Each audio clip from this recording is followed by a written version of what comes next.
Okay, Alex, your watch has arrived, so I'm going to go ahead and get you unpacked and get started with having a look at what we've got.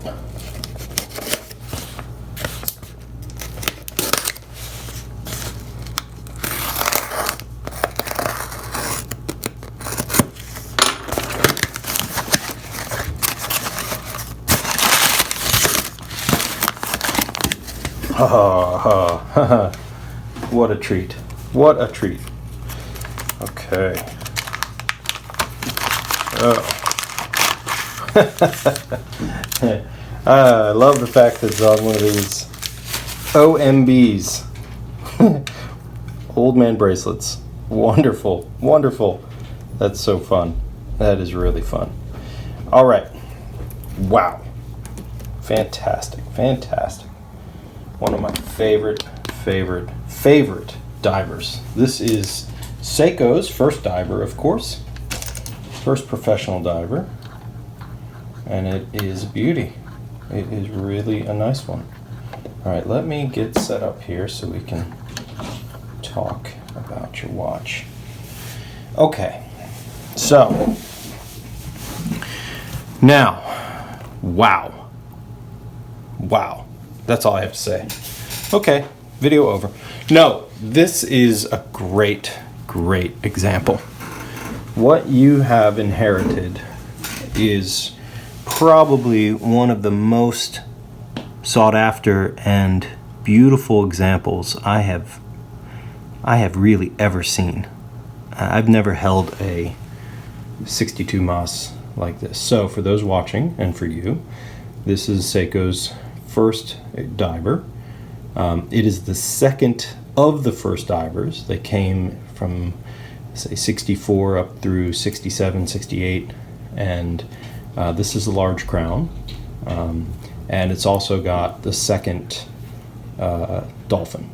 Okay, so there's a 1967 from February. Still got its really well-defined case back, waterproof, 6217. This is an 8001, and from the looks of it, it is in great shape. You've got a very tight bezel, which I'm a little concerned about, but nothing too bad. We can work on that. So what I'd like to do is I'd like to just give you a point of comparison, in fact. So as I look closely through your crystal, which is plexiglass, so we can actually polish this crystal. I don't see any, I see some larger scratches, but no cracks. So that's actually really good. Now, these don't come out well. They tend to be brittle after all this time. These have a resealable, rebuildable crown. It has a non-clicking bezel. And you see this brushing. This is not just brushed. This is turned. Each one of these lines is separate. It's like almost the grooves in a phonograph or a record in a record player. They are individual lines. And if you look very closely under magnification, let's see if we can do that, you can actually see the brushing lines as separate scores. See that? It's gorgeous. Absolutely stunning. Okay. Your condition is probably, I mean, clearly there's never been water in this watch. Your lume is bright.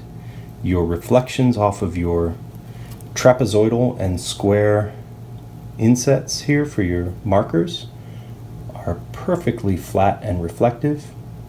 Now, I have a few 62 masses in my collection, and so what I'm going to do is I'm just going to compare your watch to my watches. So here are mine. Now, yours has a very clean dial, no spidering, no issues, clean hands. So let's take my most original one, which is this one, and let's do a point-by-point comparison. Look at the lume on your hands.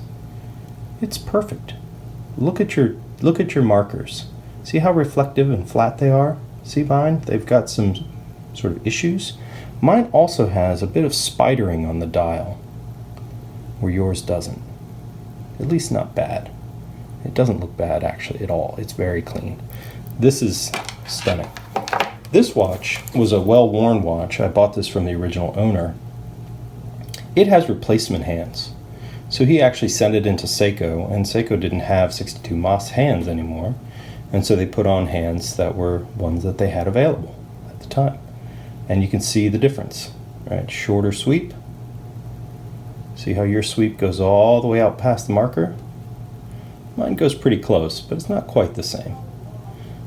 Plus, I have these gabled, what are essentially 6139 hands. So these are a replacement from Seiko.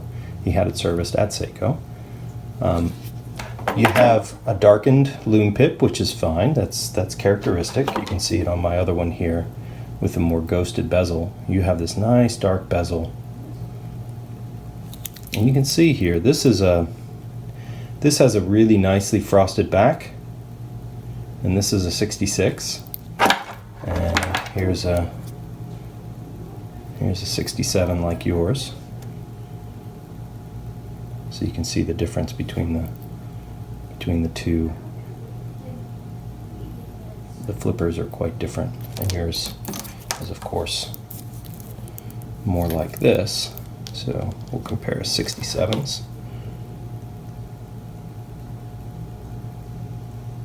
All right. So yeah, they are just lovely. My favorite, but yours is really great. Now, performance-wise, right now, I don't know. I don't know where we're going to be. It is running. We could just open the case back and have a look. So why don't we go ahead and try, at least see what we got.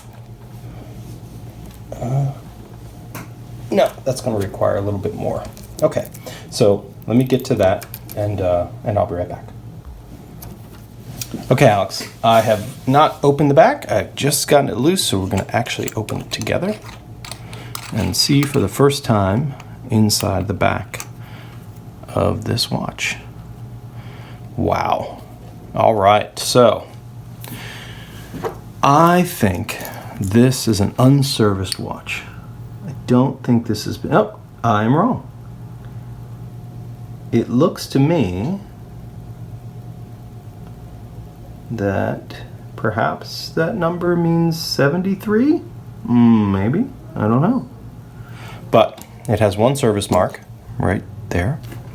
And perhaps it was in 1973, which wouldn't be too far off. But look at that. Look how beautiful that movement is. What a beauty. What a beautiful thing.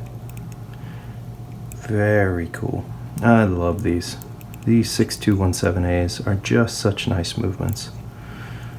Okay, so not much of a story to tell in here. I've tried to get it running just by shaking, but it doesn't seem to be wanting to go. So we're not going to do much of an assessment other than to say that it's lovely.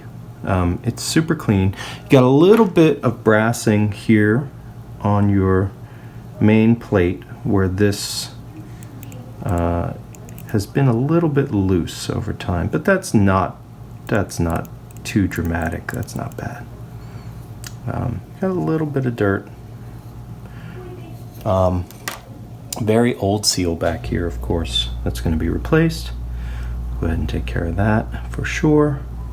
You know, it's a great looking watch. This is just really the way you want to see them.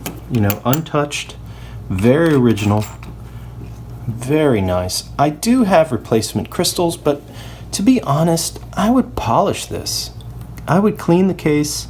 I would polish the crystal to be, you know, I would leave some of the love, some of the marks of use. I would just leave them. The case is perfect. This case has never been polished. You know, I rebuild the crown, of course, to make sure it's solid and has, you know, all the water tight capabilities. We're gonna try and take off your your bezel here, just to be sure that it moves and it's fine. Otherwise, you know, cosmetically, I had a very close look at your dial. It's absolutely a stunner. It's perfect. It's perfect. This is a great watch. This is, you know, if you're going to start a collection with Seiko, this is the one. I mean, I've never seen its equal. I'm not kidding. All right, well, Alex, great start. I'm really excited. I got a few more in the queue right in front of you. As soon as they're done, we're going to get you on the bench and get you taken care of, and we'll get rolling. All right, thanks so much.